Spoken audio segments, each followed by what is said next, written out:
Bonjour Pablo, Julie, Samuel et bonjour tous les enfants qui viennent pour écouter une lecture de Palou. Il fait beau maintenant, on arrive tout doucement à l'été. Je vais vous proposer une très belle histoire qui s'appelle Le pays de l'été. Ce soir, Oscar et Louise sont arrivés au pays de l'été. Ils viennent chaque année. Ici, il fait bon être dehors, on peut jouer librement, on va se baigner souvent, on a tout son temps et les grandes personnes sont toujours de bonne humeur. Oscar et Louise ne peuvent pas attendre. À peine arrivés, ils courent derrière la maison. Tu vois ce que je vois demande Louise. Oui, elle est toujours là, dit Oscar tout joyeux. Ils vont ensuite se coucher, tout excités à l'idée que demain, ils iront la voir de plus près, la cabane de l'été dernier.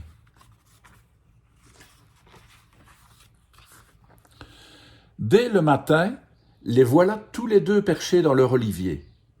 Tout est là.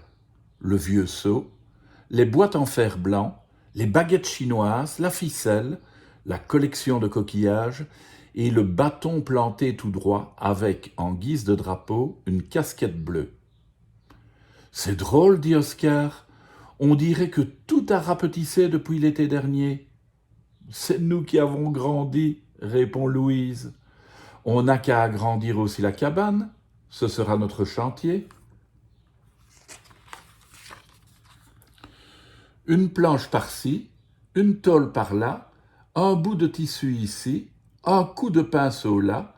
Au fil des matins, la cabane devient plus grande et plus belle. L'après-midi, on y est bien à l'ombre et on ne fait rien. On dirait que ce serait une nacelle, dit Louise. On dirait que notre arbre s'envolerait, dit Oscar. Mais juste à ce moment-là, un orage éclate. Vite, vite, il faut rentrer. Un matin, Oscar revient de la cabane rouge de colère. Dis donc, c'est à qui ce truc-là dit-il à Louise. Au bout du bâton qu'il brandissait, à la place de la casquette bleue était accrochée une sandale ornée d'un beau coquelicot. Quelqu'un est venu pendant qu'on n'était pas là, et on nous a piqué notre drapeau. Oui, mais on nous a laissé un cadeau, dit Louise. Cette sandale est juste à ma taille. N'empêche, ronchonne Oscar, s'ils reviennent, on les fait prisonniers. D'accord, mais en attendant, faut s'occuper des escargots.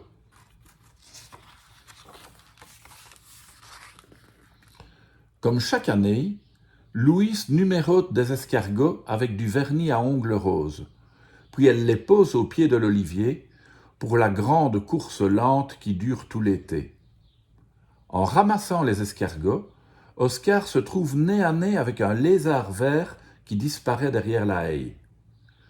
Le garçon le suit de buisson en buisson. Et bientôt, il découvre un rideau de lanières de toutes les couleurs, et derrière le rideau, une cabane. Et dans la cabane, Louise, viens voir. Ça alors? Mais c'est notre casquette. Chut, ils ne sont peut-être pas loin. Donne-moi ta sandale jaune avec le soleil. On va la laisser, comme ça ils verront qu'on est venu.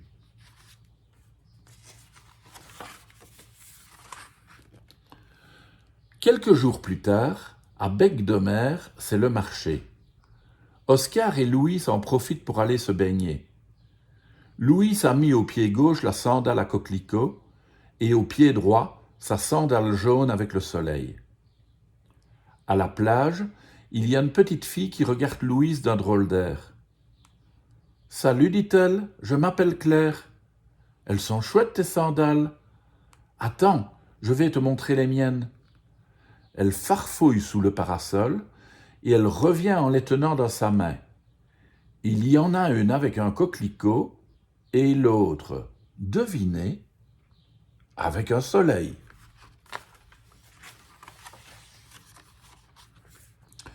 Claire et Louise ont décidé de continuer à porter leur joli mélange de sandales. Oscar n'est plus fâché, car la petite voisine lui a montré sur la plage un super coin à coquillages. Mais surtout, ce qui est bien, c'est que maintenant, le pays de l'été est 2 fois plus grand. Et oui, il y a le jardin d'ici et le jardin d'à côté. Je vous invite dans ma cabane, a dit Claire.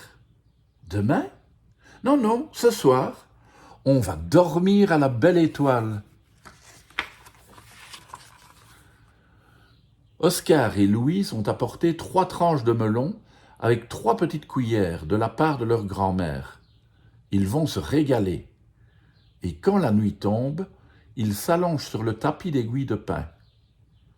La cabane de Claire est spéciale. Elle a un mur en buisson, 2 murs en planche, un mur en rideau et pas de plafond. C'est tellement beau et impressionnant qu'ils se mettent à parler tout bas. Vous avez vu l'étoile filante? Il faut faire un vœu. Pourvu que l'été dure toujours. Chut, faut pas le dire. Ah, sinon ça marche pas. Et puis arrive le soir où Louise et Oscar doivent s'en aller. C'est la fin des vacances et de l'été. Avant de partir, ils grimpent encore une fois dans l'olivier avec Claire. La grande course lente des escargots est finie, beaucoup ont disparu. Mais le 19, le 35 et le 28, les gagnants, mangent de la salade dans une boîte à chaussures. « Tu t'occuperas bien de notre cabane, hein ?» demande Louise. « Promis !» répond Claire en les embrassant. « Tu as de la chance, toi, dit Oscar. Tu restes tout le temps au pays de l'été. »« Oui, c'est vrai, mais pour moi c'est différent. Il est le pays de toute l'année. » Voilà, à demain les enfants pour une nouvelle histoire.